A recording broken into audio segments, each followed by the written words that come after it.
अस्सलाम वालेकुम। तो मेरा नाम उमर है और आज की इस वीडियो में हम बात करेंगे एंकरिंग बायस की। तो अब एंकरिंग बायस भी इंसानी नफ्सियात के अंदर एक चीज़ है। ये एक चीज़ है जिसको आप समझ लें तो आपको जो सेल्स और निगोशिएशन है, बातचीत होती है ख़रीदो फ़रोख्त के अंदर, तो आपको उसके बारे में बहुत सारी चीज़ें समझ आएंगी। तो मैं आपको एक मिसाल से समझाता हूँ। जैसे कि सबसे पहले मैं थोड़ा सा डिफ़ाइन कर देता हूँ कि एंकरिंग अफेक्ट बोलते हैं कि जब हम जो हमें पहली इन्फॉर्मेशन का पीस मिलता है, जो हमें सबसे पहले जो इन्फॉर्मेशन का पीस मिलता है, हम उसको उस पर हुक हो जाते हैं, एक तरह से उसके साथ जुड़ जाते हैं।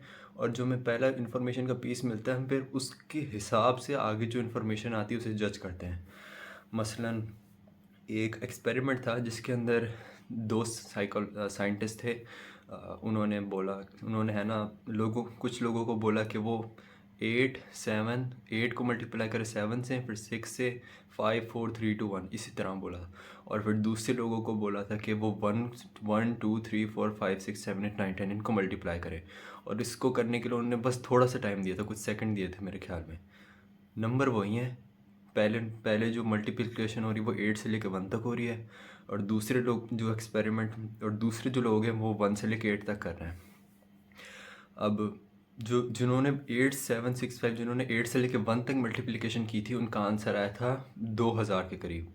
और जिन्होंने 1 से लेके 8 तक मल्टीप्लिकेशन की थी, उनका आंसर आया था 500 के करीब। दोनों के आंसर गलत थे। जो 8 7 6 5 4 3 2 1 इनको मल्टीप्लाई करते तो आंसर आता है 40,000।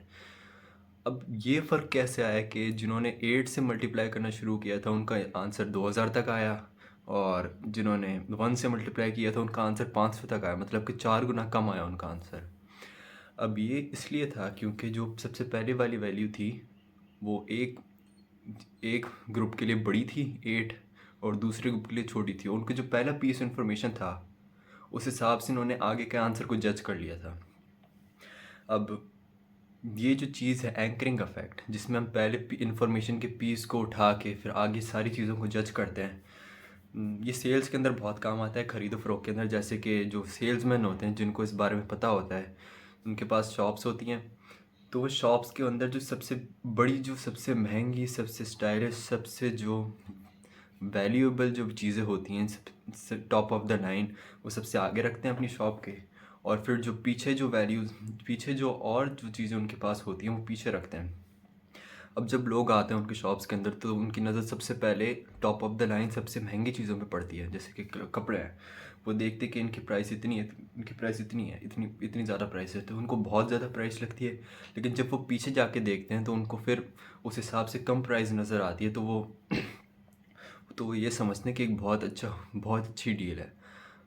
तो ये एक माइंड टैक्टिक होती है। ये जो मार्केटर्स होते हैं जिनको इस बारे में पता होता है वो इसको बहुत ज़्यादा इस्तेमाल करते हैं। और क्या कह सकते हैं। चलें, बस आज के लिए इतना ही। नेक्स्ट वीडियो में